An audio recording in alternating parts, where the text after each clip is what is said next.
Tonight you will sleep at 10. You know this because you're telling yourself right now. 10 o'clock. Reasonable. Early enough. You mean it. 10:15 arrives. You're still on the phone. 10:30.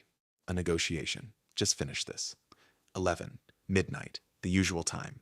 Tomorrow you will go to the gym at 7. Tonight you will not use your phone in bed.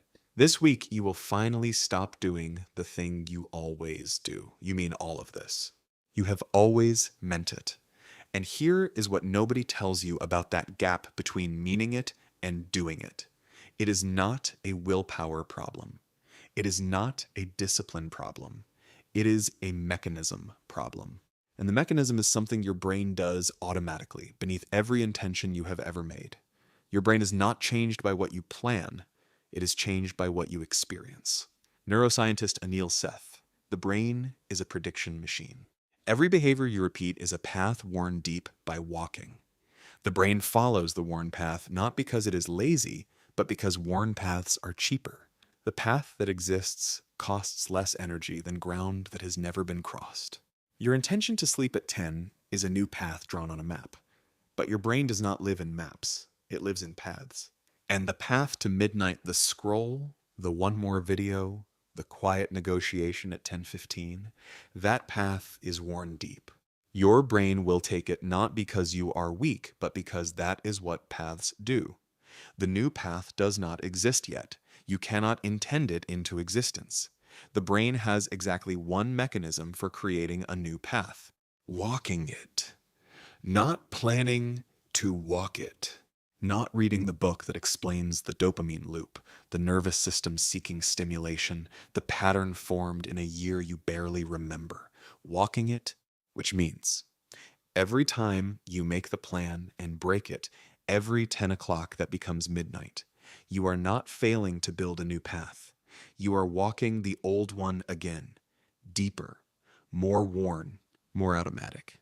Every microcheat confirms the brain's existing prediction. This is not failure, this is the mechanism.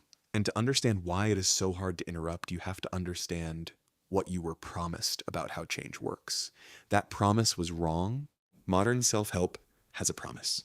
Understand why you do what you do, trace the pattern back to its origin, read the book, sit in the room with someone who helps you see it clearly, and the understanding will change things. You have probably tested this promise. You know why you reach for the phone. You know why you say yes when you mean no. You have perhaps traced it all the way back to the year, the person, the specific feeling it first tried to fix, and you still do it. Understanding is not the update mechanism.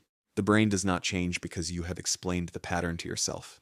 It changes when something happens that is different from what it predicted, when the 10 o'clock arrives and the phone is in another room. When the prediction scroll, stimulation, the usual path, cannot be confirmed.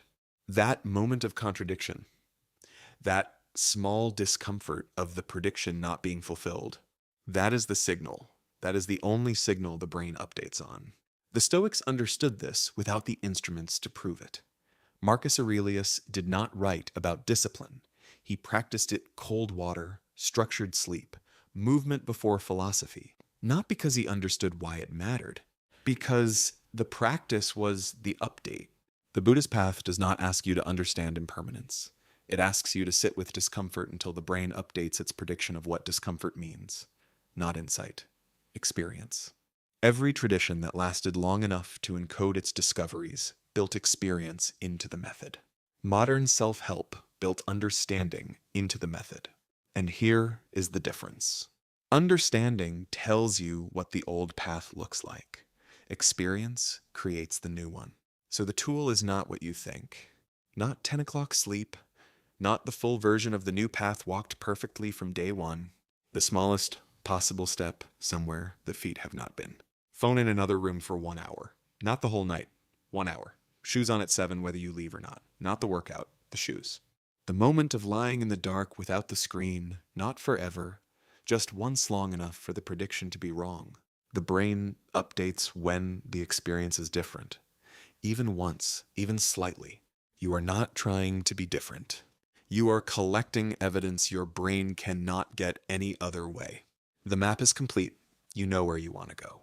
Your brain does not need more understanding. It needs your feet on ground they have not covered before. One step, tonight. 10:15 without the phone. That is where the new path begins.